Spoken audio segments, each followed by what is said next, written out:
Imagine a single city block, home to 50,000 people. A place so dense sunlight rarely touched its lower levels.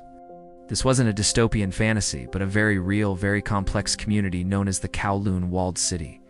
Before its demolition, this ungoverned anomaly in Hong Kong stood as a testament to human resilience, creativity, and the sheer will to survive against all odds.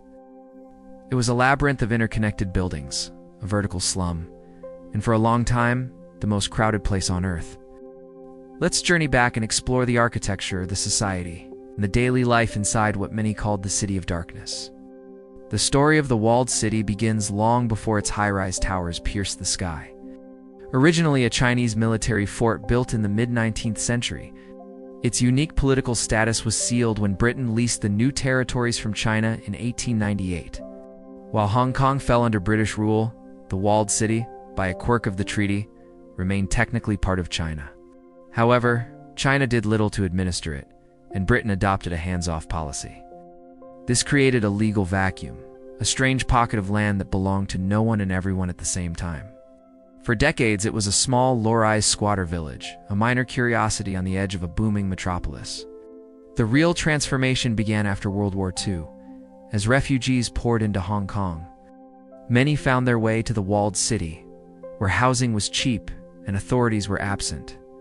The population exploded, and with it, the architecture.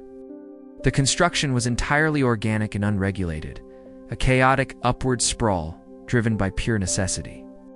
Builders, often residents themselves, would simply add new floors on top of existing structures, creating a teetering, interconnected megastructure. This ad hoc engineering resulted in a maze of buildings, some soaring up to 14 stories high, all crammed into an area of just 6.4 acres. The apartments were tiny, often just a few hundred square feet, housing entire families. Because the buildings were so close together, often leaning on one another for support, the narrow streets below were plunged into perpetual twilight. It was said that you could cross the entire city from rooftop to rooftop without ever touching the ground. These rooftops formed a sort of upper-level city, a place where children played. Residents tended to gardens, and neighbors socialized, offering a rare glimpse of open sky. Life inside the walled city was a sensory overload. The ground-level alleys, some no wider than a person, were a constant hive of activity. They were slick with water from an intricate, yet leaky network of thousands of pipes snaking overhead. This web of pipes and electrical wires, a DIY infrastructure masterpiece, was the city's lifeline, delivering water and power to the tens of thousands of residents. The air was thick with the smells of cooking, the hum of machinery, and the constant chatter of a dense community. Without government services, the residents took matters into their own hands. They organized their own water and electricity supplies, and even their own mail delivery. This lack of governance, however, had a darker side. In the 1950s and 60s, the walled city became a notorious haven for criminal activity, largely controlled by organized crime syndicates known as triads. They ran gambling dens, brothels, and illicit operations, taking advantage of the city's immunity from Hong Kong law. The area earned a reputation for being a dangerous, lawless place, a no-go zone for outsiders, and even the police. This period cemented the city's infamous nickname, the City of Darkness.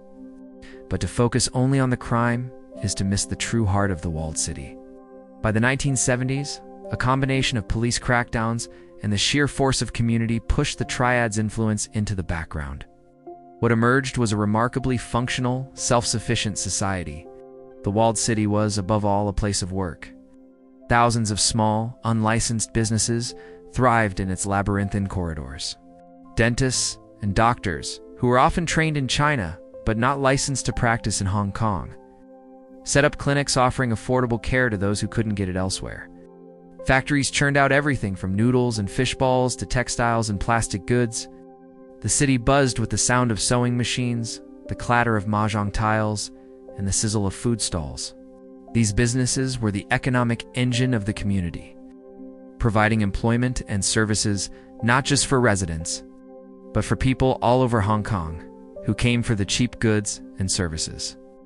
Life was hard, conditions were cramped, and sanitation was a constant struggle. Yet former residents often speak of their time there with a surprising sense of nostalgia. They remember the incredible sense of community, the spirit of mutual support, and the feeling of belonging. In a place where doors were never locked, neighbors were like extended family. Children played in the alleyways and on the rooftops, their laughter echoing through the concrete canyons. It was a complete world with its own schools, temples, and social centers, all functioning without any official oversight.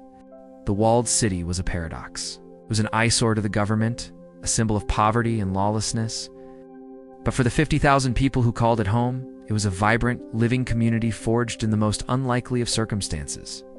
Despite its resilience, the walled city's days were numbered.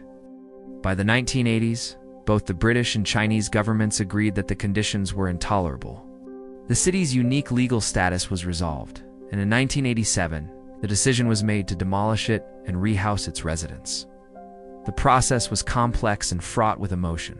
Officials had to negotiate compensation with every single family and business owner, a monumental task that took several years. Many residents were reluctant to leave the only home they had ever known. Evictions began in 1991, and by 1993, the once steaming city was empty. The demolition process itself was a major engineering challenge, carefully deconstructing the tangled mass of buildings piece by piece. In 1994, the last remnants of the Kowloon walled city were reduced to rubble, embracing a unique chapter of urban history from the Hong Kong skyline. Today, the site is a beautiful, peaceful park. It's a quiet, green space named Kowloon Walled City Park, with gardens, ponds, and pavilions designed in the style of the early Qing dynasty. There are subtle reminders of what once stood here, a few preserved artifacts, including the original Yamen building and a bronze model of the city at its peak density. It's hard to stand in the tranquil park today and imagine the chaotic, vibrant, and incredibly dense world that it replaced. The Kowloon walled city remains a powerful symbol. It was a failed state and a thriving community, a dark den of crime and a warm haven of family, a planning nightmare and an architectural marvel. It showed how, in the absence of rules, people will create their own. It demonstrated the incredible adaptability of human beings to create a home and a society in even the most challenging conditions. Though it no longer exists, the story of the walled city continues to fascinate architects, sociologists, and storytellers around the world. A powerful legacy of the most crowded place in history. Thanks for watching. If you found this journey into the City of Darkness interesting, be sure to subscribe to Facts Repo for more deep dives into fascinating moments from history.